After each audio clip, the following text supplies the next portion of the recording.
O Senhor esteja convosco. Ele está no meio de nós. Proclamação do Evangelho de Jesus Cristo segundo Lucas. Glória a vós, Senhor. Naquele tempo, Jesus entrou num povoado e certa mulher de nome Marta recebeu-o em sua casa. Sua irmã, chamada Maria, sentou-se aos pés do Senhor e escutava a sua palavra. Marta, porém, estava ocupada com muitos afazeres. Ela aproximou-se e disse: Senhor, não te importas que minha irmã me deixe sozinha com todo o serviço? Manda que ela me venha ajudar. O Senhor, porém, lhe respondeu: Marta, Marta, tu te preocupas e andas agitada por muitas coisas, porém, uma só coisa é necessária. Maria escolheu a melhor parte, e esta não lhe será tirada. Palavra da salvação. Glória a vós, Senhor. Aleluia, aleluia, aleluia. Aleluia, aleluia, aleluia. Nos recolhamos em um tempo de oração, no silêncio do nosso íntimo, rezemos, peçamos ao Divino Espírito Santo o auxílio necessário para que alcancemos a plena compreensão desta palavra e ela nos alcance a perfeição em nossa união com Cristo, como a própria palavra apresenta hoje o anseio de Deus. Supliquemos.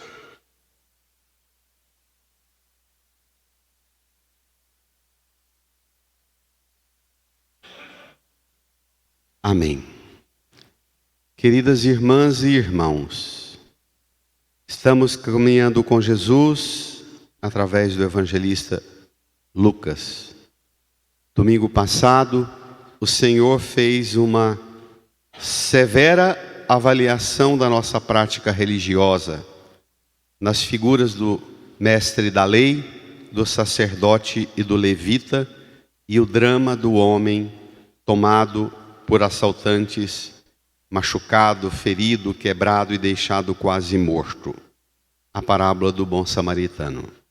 Naquele texto, Jesus entrava na nossa prática religiosa de fé, no templo e na sinagoga, para avaliar o que em nós, hoje também, pode ser esvaziado de sentido, ainda que seja uma prática religiosa insistente, persistente, cheias de elementos de tradições, costumes e repetições rituais. Como isso pode caducar?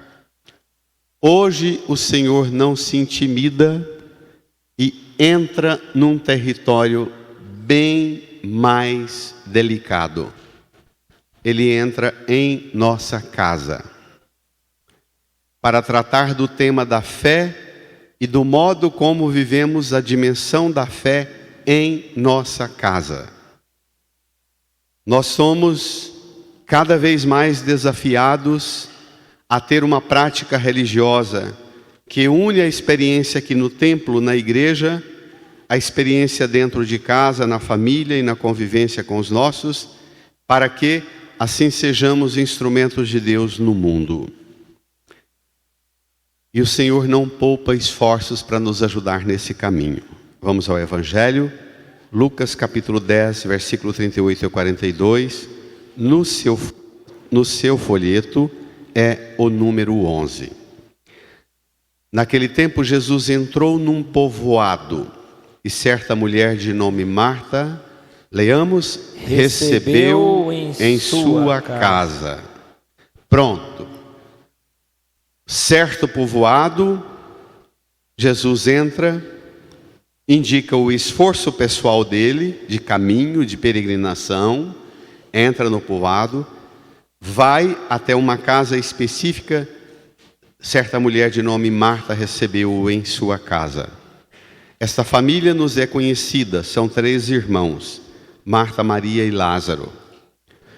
Pelo tom e o modo como os evangelistas falam desses 3 personagens, sugere, não diz explicitamente, mas sugere que se tratam de 3 irmãos que tinham uma história, muito provavelmente, de muito sofrimento, de perda dos vínculos, não tinha pai e mãe, era uma família de órfãos. Jesus tem uma relação muito afetiva com essa casa e com essa família. Hoje nesse texto e depois durante a Quaresma, a gente medita esse mistério na morte de Lázaro e depois na Semana Santa também tomando ceia na casa desta família chamada de os amigos de Betânia. Marta recebe-o em casa. Parece indicar um grau de intimidade enorme. Dizer, entra, seja bem-vindo, o quarto do Senhor é ali, as coisas estão aqui para comer, para o banho, e o senhor fique à vontade, que eu tenho que trabalhar, a casa é sua. Às vezes nós fazemos isso assim com Deus. A gente acha que basta abrir a casa, e a gente não abre o coração e não abre lugar no tempo nosso para Deus. E a questão agora vai apertar. Vamos lá? Versículo 39. Sua irmã chamada Maria, leiamos. Sentou-se aos pés do Senhor e escutava a sua palavra. Maria sentou-se aos pés, escuta a palavra. Atitude típica das escolas vindas do ambiente da cultura grega, em que o mestre fica de pé ou sentado num lugar mais elevado e os discípulos, os alunos, sentam aos pés. A atitude de Maria é uma atitude que avança no nível grandioso, porque seguramente não haviam mulheres nas escolas rabínicas, nas escolas dos mestres formadores. Maria aqui é ousada. Ela senta-se porque, primeiro, ela reconhece a autoridade de Jesus como mestre e ela não ousa temer os juízos e avaliações. Ela põe-se numa atitude também de discípula. Aceita, embora não haja reconhecimento oficial, cultural, social, que padronizasse mulher em escolas de discipulado, Maria tem atitude discipular. Isso é muito novo. E esse modo de Maria sentar aos pés de Jesus e escutá-lo é o que abre para uma perspectiva nova num tema fundamental da espiritualidade cristã: a hospitalidade cristã. A fé cristã, a fé bíblica, tanto para o Antigo Testamento quanto para o Novo Testamento, a teologia da acolhida, da hospitalidade, alcança um lugar de autoridade e de relevo muito grande. Na primeira leitura, a gente vê a acolhida, Abraão e Sara, um casal de velhinhos, idosos, estéreis, que na fadiga estressante do calor do meio-dia, Abraão vê 3 peregrinos chegarem à porta da tenda, debaixo da sombra do carvalho de Mambré, e Abraão corre, se antecipa, prostra-se aos pés dele e diz: meu Senhor, se ganhei prestígio de tê-los passando aqui, eu peço, não continue a viagem, deixe que eu prepare água para lavar os pés, um bezerro, leite, coalhada, pães, e recomenda para Sara assar os pães, para o criado preparar o cordeiro, e ele busca leite, coalhada e prepara o lanche dos peregrinos. Esses 3 peregrinos do Antigo Testamento são a mais antiga descrição da teologia da Santíssima Trindade. Tomem lá comigo rapidamente, é importante isso. Número 7 do seu folheto diz assim: o Senhor apareceu a Abraão junto ao carvalho de Mambré, quando ele estava sentado à entrada de sua tenda, no maior calor do dia. Levantando os olhos, Abraão viu 3 homens de pé perto dele. Assim que os viu, correu ao encontro, prostrou-se por terra e disse: meu Senhor. São 3, mas Abraão conversa com eles no singular, chama-os de meu Senhor. E aí tem todo esse discurso para que eles não continuem em viagem, e eles dizem a Abraão: faze como disseste. Eles tomam o lanche e saltem lá para o final do texto, versículo 9. Depois de tomarem o lanche, enquanto comiam, versículo 9, e eles lhe perguntaram a Abraão: onde está Sara, tua mulher?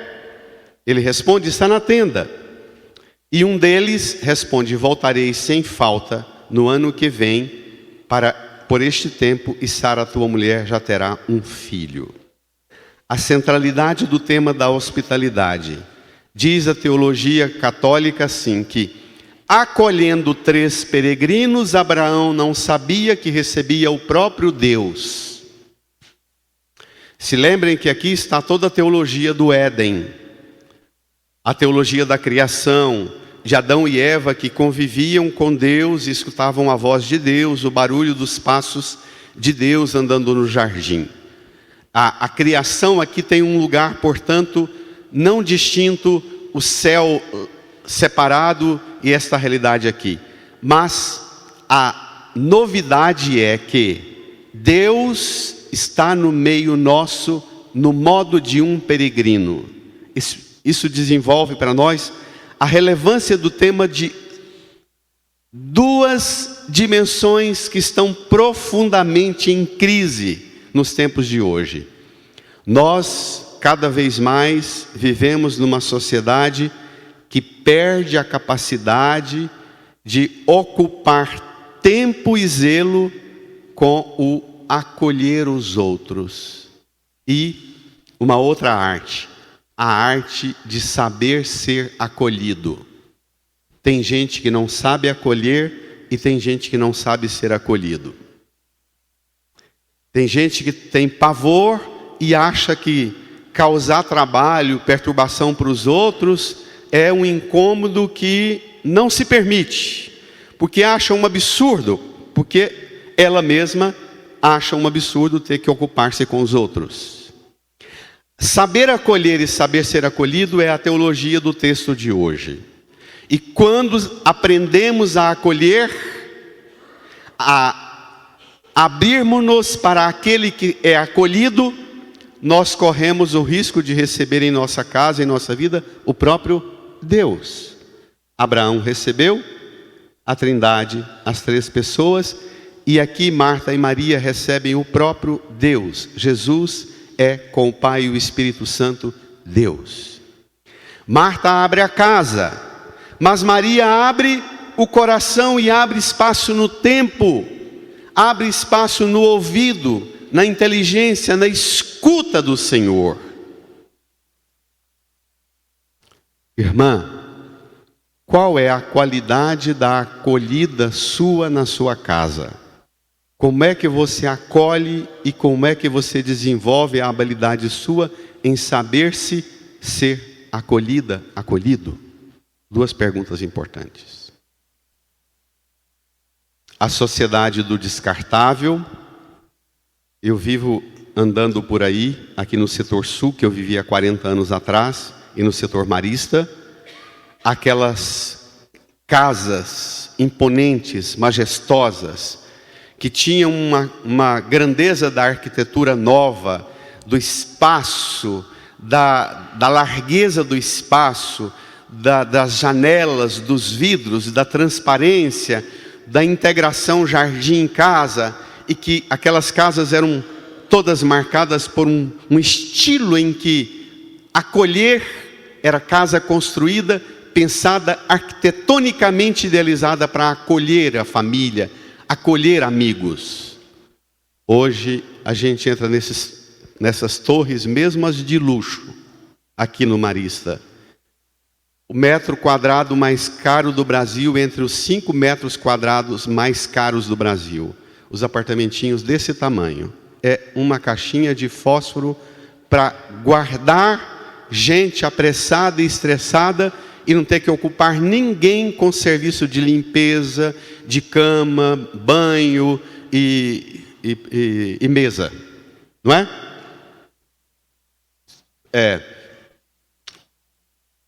Desenvolvemos uma compreensão em que nós tiramos um dos elementos, se você estudar antropologia, sociologia, o que caracteriza o elemento constitutivo de grandeza e nobreza de todo o povo, de toda a nação, de toda a cultura, é o modo como sabem ou não acolher as pessoas. O que impacta a gente quando a gente viaja para fora é a experiência de ser bem acolhido, não é? E o que impacta os outros também é a experiência de saber-se acolhido bem por nós. E aí, é claro que por trás disso está uma lógica.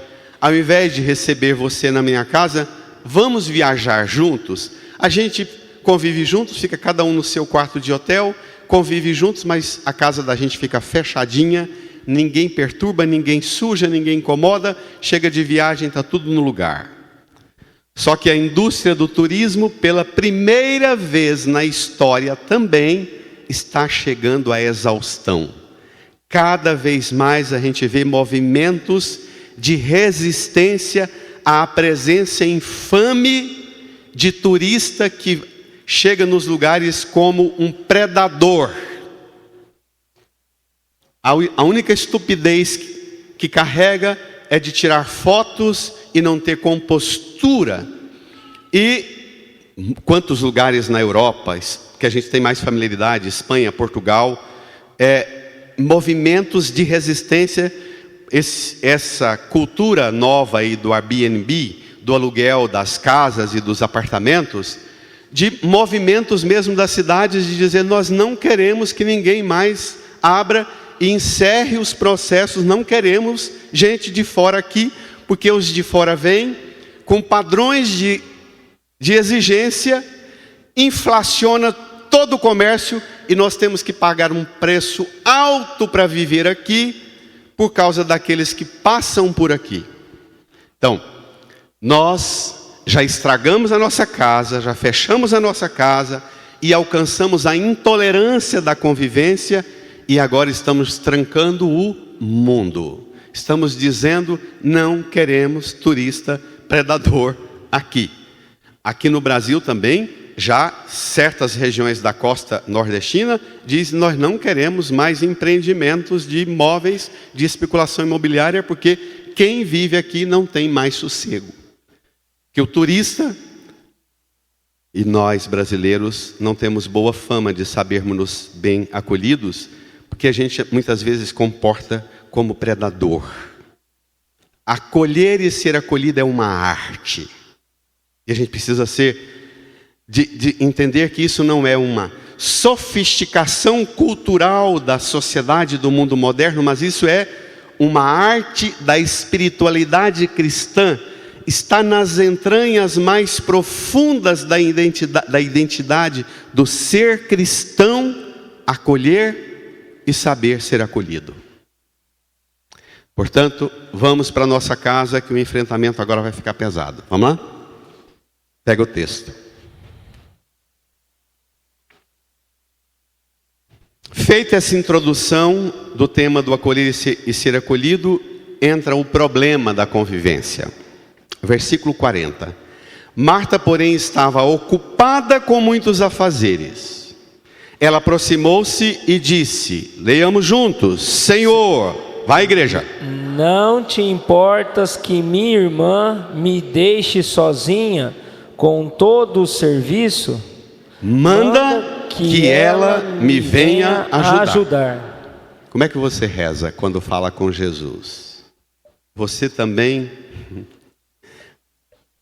Tenta pôr nos lábios de Deus as palavras que você quer que Deus dirija para as pessoas, corrigindo-as e colocando-as do jeito que você considera que elas têm que ser? Como é que você reza quando você fala com Deus apresentando sua esposa, seu esposo, o pai, a mãe, seu filho, o genro, a nora? Como é que você lida com o modo do outro ser? Como é que você relaciona com o modo de ser de Deus? Toda pessoa, numa casa, numa família, numa empresa e mesmo na igreja, toda pessoa que faz e se dedica a fazer as coisas, que faz e faz muito e age, e trabalha e empenha-se, toda pessoa é tomada pelo risco do orgulho, da prepotência, de achar que o meu trabalho me autoriza a dizer o que eu considero que deve ser.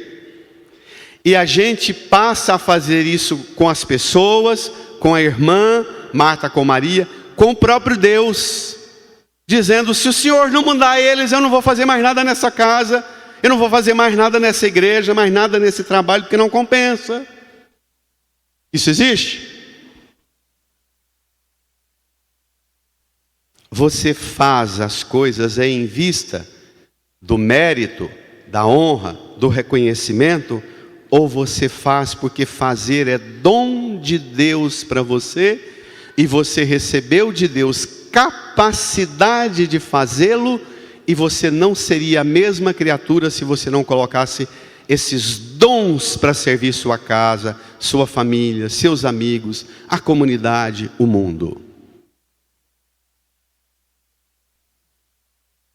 Você também, quando reza, fica dando bronca em Deus? Não te importas que minha irmã, meu filho, meu genro, minha nora, meu marido, minha esposa me trate do jeito que me trata? Manda que ele. Você também fala assim com Deus? Está na hora de murchar a bola. Está na hora de ser transformado pela presença de Jesus. Jesus identifica a ferida da nossa casa, a ferida de nossos vínculos primários, as infelicidades que habitam nossas casas e nossas famílias, as infidelidades que estão lá, as feridas, os desencontros, os desacertos, os conflitos que estão lá. Jesus entra hoje na nossa casa para nos ajudar também nós saber que feridas são essas. Ele tem autoridade para entrar na nossa casa, identificar as feridas, encontrar as enfermidades que estão estragando nossa convivência, mas Ele também tem autoridade para ser o remédio e curar nossa casa. Amém, igreja? Vai, igreja!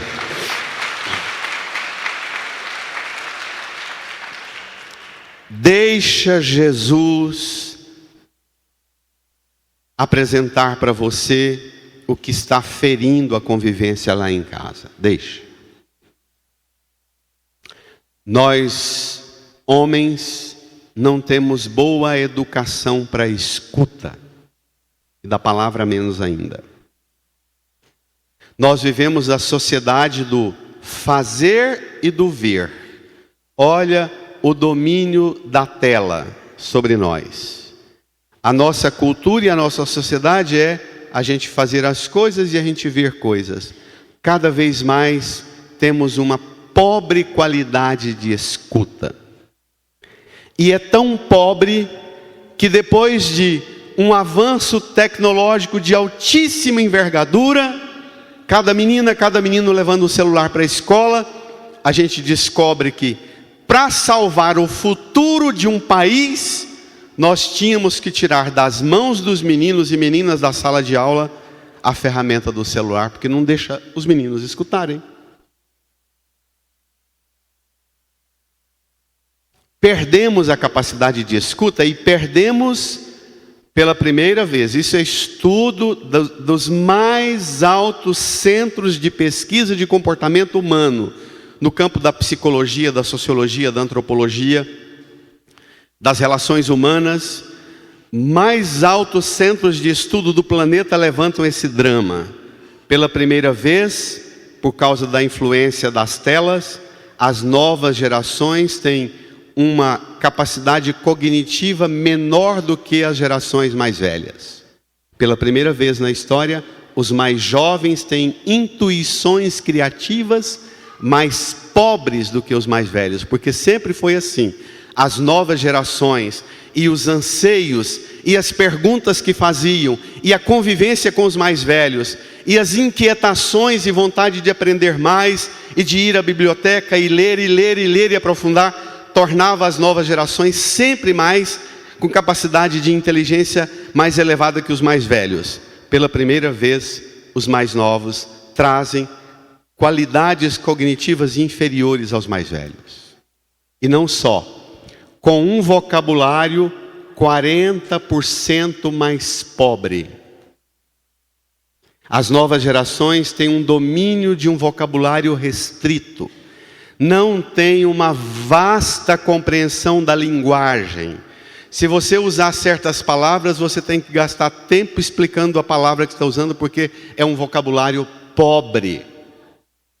Quando escrevem as mensagens, são todos atalhos, escrevendo as palavras apenas com consoantes, para preguiça até de digitar. Isso existe? Um mundo pobre na escuta, um mundo pobre na comunicação. E quando a gente perde a capacidade de comunicação, a gente empobrece e esvazia a gente mesmo e esvazia os ambientes de convivência. Marta está trabalhando muito, Marta está dando bronca na irmã e bronca no próprio Deus, mas Marta está empobrecendo a sua vida, porque Marta perde a capacidade de escuta.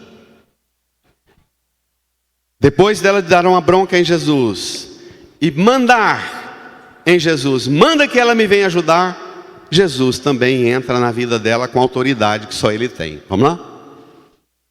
Versículo 41.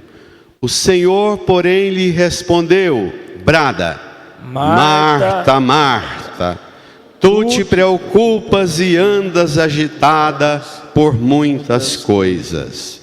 Porém, uma só coisa é necessária. Maria escolheu a melhor parte, e esta não lhe será tirada. Maria escolheu a melhor parte, e esta não lhe será tirada.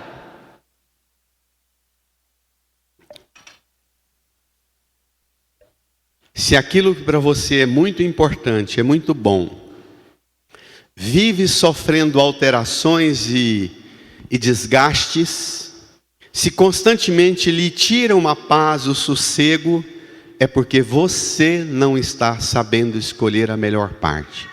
Porque quem aprende a escolher a melhor parte, nada nem ninguém é capaz de lhe tirar quando você tem discernimento para escolher a melhor parte. Amém?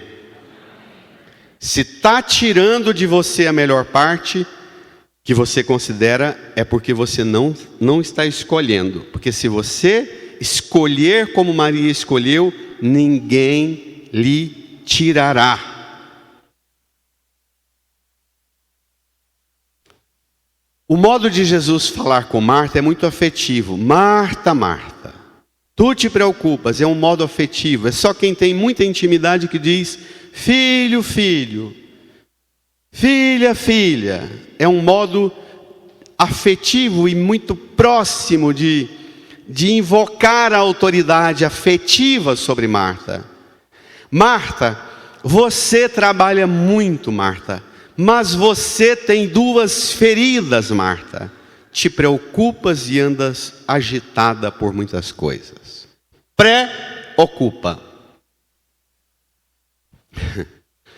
Nós vivemos numa sociedade de um mundo cada vez mais com a saúde mental em crise.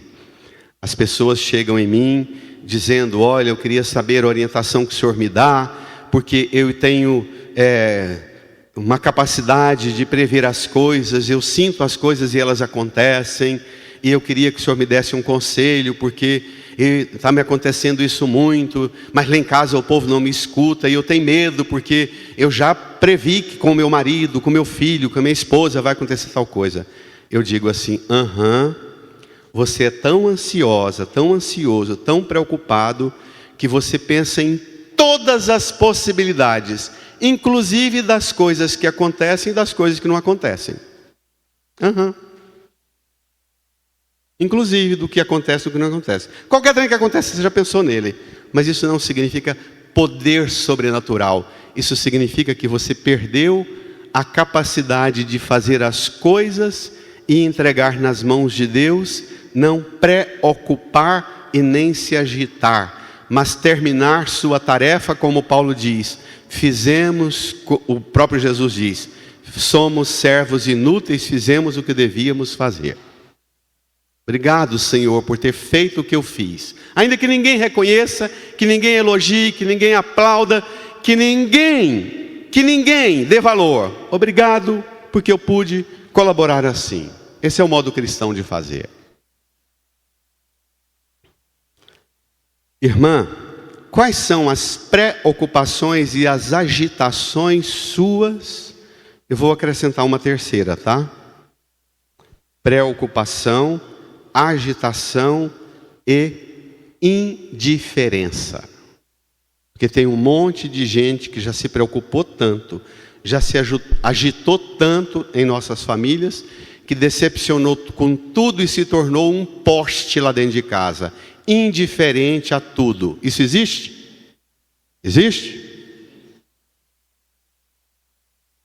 Os que acham que porque se preocuparam muito, se agitaram muito e fizeram muito, uma certa altura se autorizam não sentir mais nada, não se envolver com mais nada. Aí se tornam corpos insensíveis, mortos vivos como zumbis dentro da casa. Não tem mais expressão de vida nenhuma. É triste demais ser um zumbi ou conviver com um zumbi dentro de casa, não é não? Existe? Peça do Senhor a graça de você não ser um zumbi lá dentro de casa, não ser um estressado, um preocupado. Peça do Senhor a graça também a você, como o velho Abraão e a velha Sara, idosos, que na fadiga do calorão das margens do Golfo Pérsico, das margens daquela região calorenta, estressante do Irã e do Iraque, do Kuwait, Abraão e Sara naquele território, em pleno meio-dia, um calorão, chegam 3 visitas e tem que preparar um senhor almoço para eles, mas esse esforço enfrentando o calorão e a velhice dos dois, ainda com a dor de ser um casalzinho de velhos estéreis, que nunca tiveram a graça de gerar filhos, mas enfrentando o calor, a velhice, acolhendo bem os 3 peregrinos, acabam por tornar o útero de Sara fértil, a casa de Abraão e Sara, a tenda, fértil, e tudo volta a florescer, e eles dizem, voltaremos no ano que vem, e aqui nessa tenda vai ter barulho de vida nova, vai ter choro e barulho de criança recém-nascido, porque essa casa vai voltar a brotar a alegria da vida. Amém, igreja? Vai, igreja. Vai.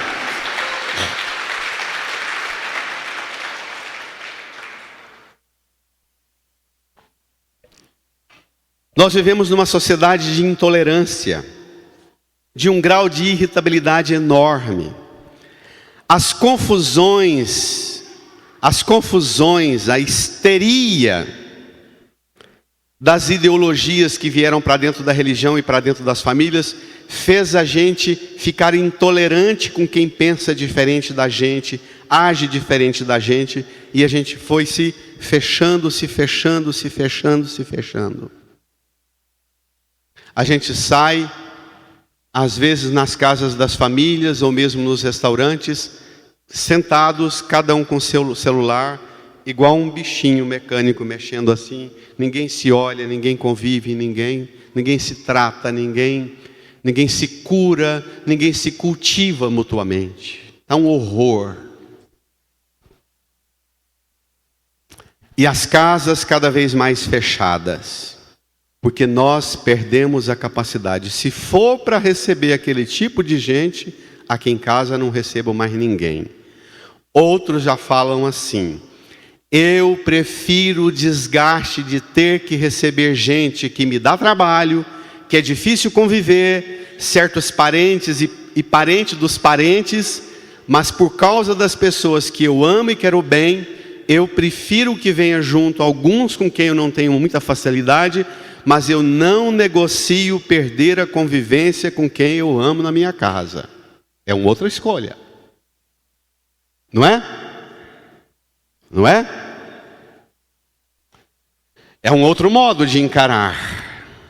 Você vai deixar a indignação sua e a indignação de Marta fechar seu coração e fechar sua casa, e romper com a irmã Maria e dar bronca em Deus e dizer não compensa? Ou você vai escutar uma bronca de Jesus e dizer: Marta, sossega, mulher, faz a sua parte, você é ótima para fazer o que faz, mas sossega, mulher, para de querer dar palpite para que todo mundo fique como você, Marta. Maria escolheu a melhor parte.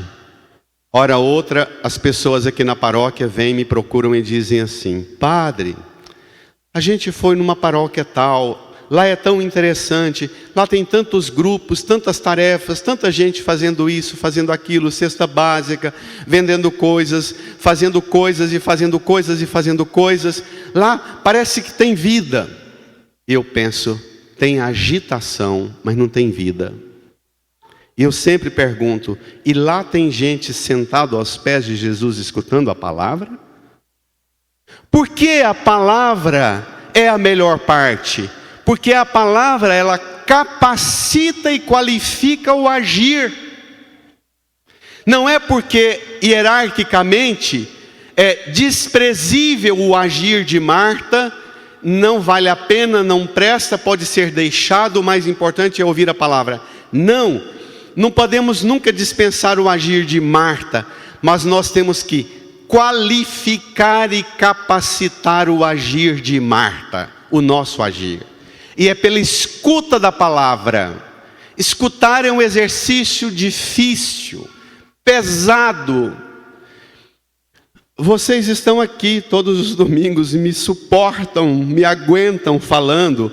Eu estou num lugar de certa forma privilegiado, com uma ferramenta perigosa à mão, um microfone. Escutar para vocês não é fácil. Cada semana que eu preparo a pregação, eu me coloco no lugar de vocês e eu escuto muita pregação. E eu visito muita igreja e sento lá no fundo e acompanho muitas pregações para saber o que vocês enfrentam. Porque isso aqui é um lugar de poder. Isso aqui não é um lugar simples. E aguentar uma pregação que não corresponda à grandeza do que deve ser a educação para a escuta, porque a escuta vai fazer você sair da igreja no domingo capacitado e qualificado para o que vier. Quando durante a semana aparecerem as piores situações e as melhores possibilidades, você já tem aqui e aqui o critério do discernimento. Você vai se recordar do que o Senhor te ensinou e você saberá fazer a escolha sem causar ferida e prejuízo para você e para os outros, porque houve qualificação para a ação.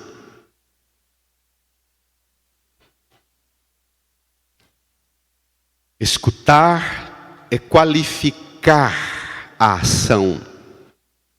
A palavra de Jesus deve passar à frente de todas as atividades, de todas as ocupações temporárias.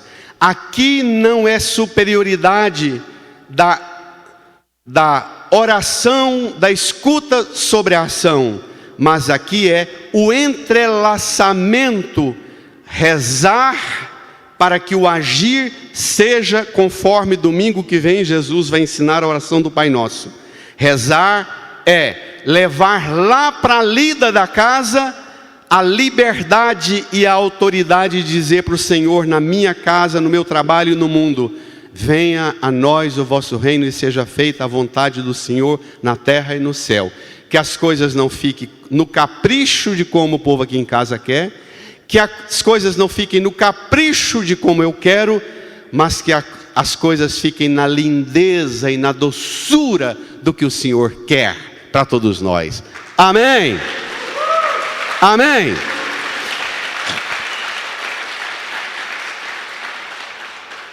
Só a escuta gera um engajamento novo e nos põe na ordem nova do reino de Deus. Eu tenho falado para as catequistas aqui da paróquia, insistido dramaticamente de que a catequese, se a catequese não der conta de conduzir as meninas e meninos, não para um fazer tarefinha, não para um fazer coisas, mas para uma educação da relação com o Senhor e da escuta do Senhor, pode fazer o tanto de coisinha bonitinha, mas não vai dar resultado que dure. Não dá. Hoje, a transmissão da fé passa por um outro crivo, que Jesus inaugurou lá nessa casa, o crivo da escuta. Deixe Jesus entrar agora no seu coração, no seu tempo. Peça a Jesus para ir com você também para dentro da sua casa, para ajudar você a enfrentar as feridas que lá dentro estão há muito tempo perturbando a convivência de vocês na família. Preocupados, agitados ou paralisados, indiferentes uns com os outros. Cada um na sua e ninguém se trata e se cuida mais no afeto das coisas de Deus. Incline a sua cabeça, feche os olhos e converse com Jesus, como Maria e como Marta. Abra o seu tempo, abra o coração, abra a casa e fale com Jesus. E devolva para Jesus a autoridade que só Ele pode ter na sua casa, na sua vida.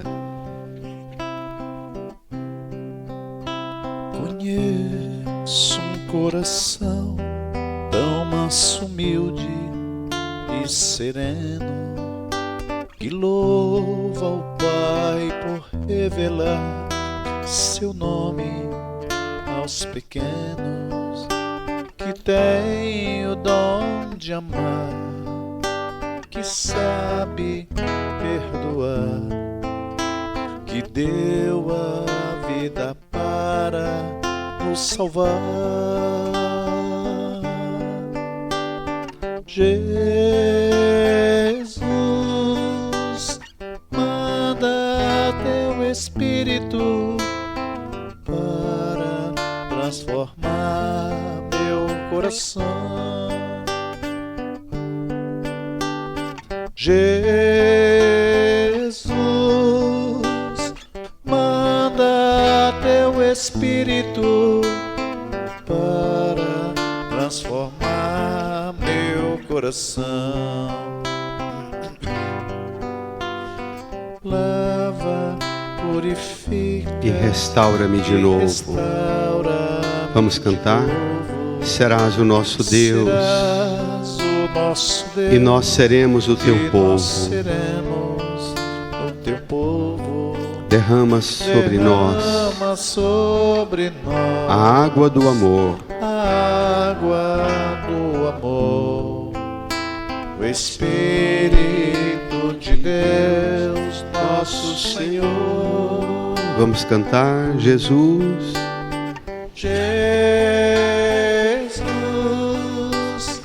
manda teu Espírito para transformar meu coração. Fiquemos de pé, canta, solte a voz. Jesus, Manda teu Espírito para transformar Deixe o folheto no banco, estendam as mãos aqui para a cruz. Reze comigo, Senhor Jesus. Senhor Jesus, Pelo poder do seu sangue, pelo poder do seu sangue, abre o meu coração, abre meu coração, a minha a inteligência, minha inteligência, os meus ouvidos, os meus ouvidos, para a escuta da sua palavra. para a escuta da sua palavra. E por esta escuta, E por essa escuta, capacita, capacita, qualifica qualifica a minha ação a minha ação lá em casa. lá em casa. Tudo que realizo, Tudo que realizo, seja pela obra seja pela obra da escuta do Senhor, da escuta do Senhor, transformando a minha casa transformando a minha casa na obediência na obediência à sua palavra. à sua palavra. Jesus, Jesus, eu creio firmemente eu creio firmemente que o Senhor pode hoje que o Senhor pode curar-me, curar-me, curar a minha casa, curar a minha casa, como curou a casa de Marta e Maria. como curou a casa de Marta. Cura a minha casa Cura a minha casa e devolve, Senhor, e devolve, Senhor, a alegria a alegria da convivência da convivência em minha casa. em minha casa. Põe a mão no seu coração, incline a sua cabeça, dirija ao Senhor o seu louvor por você ter o espaço que você tem, o seu canto, o seu ambiente, um lugar onde você mesmo se acolhe, cuida de você, e a possibilidade de acolher os outros. Agradeça ao Senhor pelas pessoas que te acolhem e cuidam de você, te acolhendo sempre que você precisa. Louve o Senhor pelo dom precioso do acolher e ser acolhido que Ele te dá, a possibilidade sempre. Agradeça e louve o Senhor. Obrigado, Jesus. Nós louvamos e glorificamos o nome do Senhor por esse dom precioso de acolher e ser acolhido. Amém. E manifesta essa força de Jesus, oferecendo para quem está do seu lado e recebendo a paz de Jesus num abraço. Saudai-vos. Na flor vejo manifestar o poder da criação. Nos seus lábios eu vejo estar o sorriso de um irmão. Toda vez que eu te abraço e aperto a tua mão, sinto forte o poder do amor dentro do meu coração. Vamos cantar? Quero Te dar a paz. dar a paz do meu Senhor, com muito amor. Canta mandando essa paz para o mundo. Quero, erga a mão, Te dar a paz, mande essa paz para sua casa, meu Senhor, seu trabalho, para a escola. com muito amor. Suave, mande essa paz para todas as pessoas que sofrem a discriminação, o preconceito, a exclusão, de não serem bem acolhidas. Mande essa paz para todas as pessoas que se sentem violadas e violentadas, não amadas e respeitadas por serem aquilo que elas são. Mande essa paz para elas. Do meu Senhor, Com muito amor, e professemos com vigor: creio.